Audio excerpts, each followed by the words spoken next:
संगीत सरिता।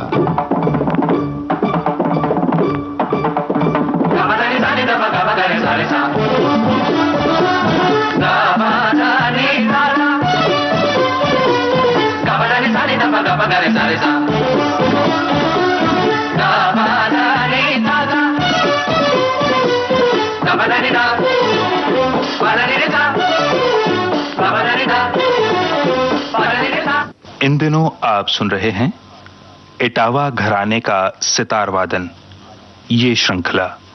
आइए सुनते हैं इसकी छठी कड़ी।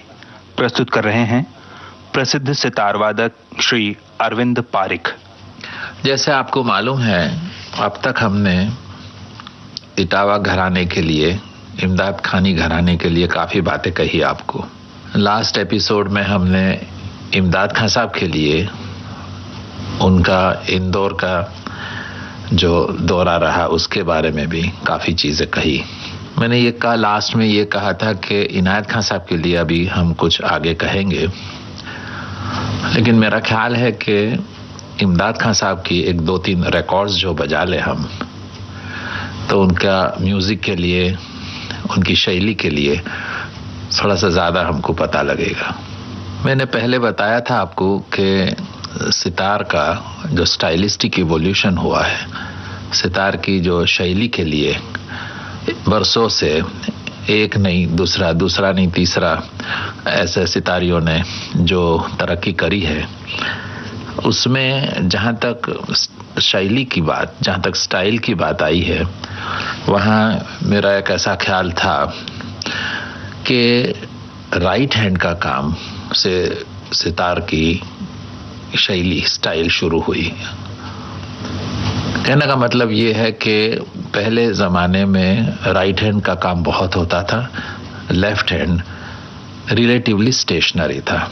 धीरे धीरे करके राइट हैंड भी ज़्यादा फिरने लगा और एक ज़माना ऐसा आया कि जिसमें राइट और लेफ्ट दोनों एक सरीखे काम करने लगे। आजकल के ज़माने में राइट तो वही जगह पे रहा, लेकिन लेफ्ट बहुत आगे निकल गया। शायद आप लोगों को मालूम है कि राइट हैंड से रिदम पैदा होता है ज़्यादातर, और लेफ्ट से मेलोडी, या तो तरीका और बाबत, इसी को भी हम इसी तौर से कह सकते हैं। इमदाद खान साहब का बाज की जहाँ तक सवाल है, वहाँ तक वो राइट हैंड का काम बहुत ज़्यादा करते थे। सुरबहार भी हालांकि उन्होंने बजाया है, तो हम उनकी एक सुरबहार की रिकॉर्ड सुनेंगे जिसमें उन्होंने जौनपुरी बजाई है, और उसके बाद एक या दो रिकॉर्ड्स उनके सितार की सुनेंगे। तो पहले हम उनके बाज के बारे में बात करें, उससे पहले थोड़ा सा उनका जौनपुरी का सुरबहार का रिकॉर्ड सुने हम।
जौनपुरी का आलाप था, जिसमें आपने नोटिस किया होगा कि राइट हैंड की ताकत, मिजराब कितनी जोरदार है और साज कितना कंट्रोल में है। अब आपको हम सुनाएंगे उनकी सितार की रिकॉर्ड। जैसे मैंने पहले भी कहा था कि यमन उनका बड़ा मशहूर था, तो पहले आपको हम यमन की रिकॉर्ड सुनाते हैं। उसमें खास नोटिस आप ये करिएगा कि राइट हैंड का काम कितना ज़्यादा है, राइट हैंड का काम कितना इम्पोर्टेंट है और कितना कसदार है। बोल की निकास देखिएगा आप कि क्या तैयारी से, क्या सफाई से, क्या कस से हो रही है।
तो ये यमन की रिकॉर्ड हुई और आपने नोट किया होगा कि दिर का काम कितना साफ और कितना तैयार हो रहा है।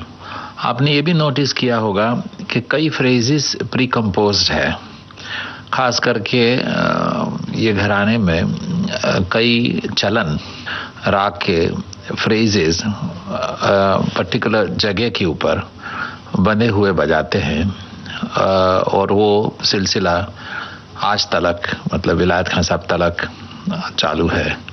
कई फ्रेजेस हम लोग आज भी बजाते हैं, हर एक राग में जो बनाई हुई पुराने बांधे हुए फ्रेजेस कहना चाहिए। अब थोड़ी देर हम बिहाग भी सुने उनका, तो एक अंदाज आएगा कि राइट हैंड का काम उसमें भी कितना तैयार है।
तो ये तो था बिहाग।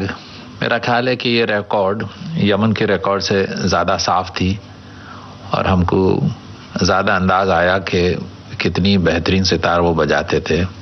उनका राइट हैंड दिर का बोल, दारा दिर का बोल कितने साफ थे और क्या मीन में भी दारा दिर वो खींच सकते थे वगैरह, उसका हमको अंदाज आया। तो अब अगले एपिसोड में हम इमदाद खां साहब के दो शहजादे कहना चाहिए जो थे, इनायत खां साहब और वहीद खां साहब, वो दोनों के लिए हम अगले एपिसोड में बात करेंगे। तो आज के एपिसोड में हम यहीं ख़त्म करते हैं। नमस्ते। इटावा घराने का सितार वादन। अभी आप इस श्रृंखला की छठी कड़ी सुन रहे थे। विविध भारती के संग्रहालय से प्राप्त इस कार्यक्रम की प्रस्तुतकर्ता छाया गांगुली।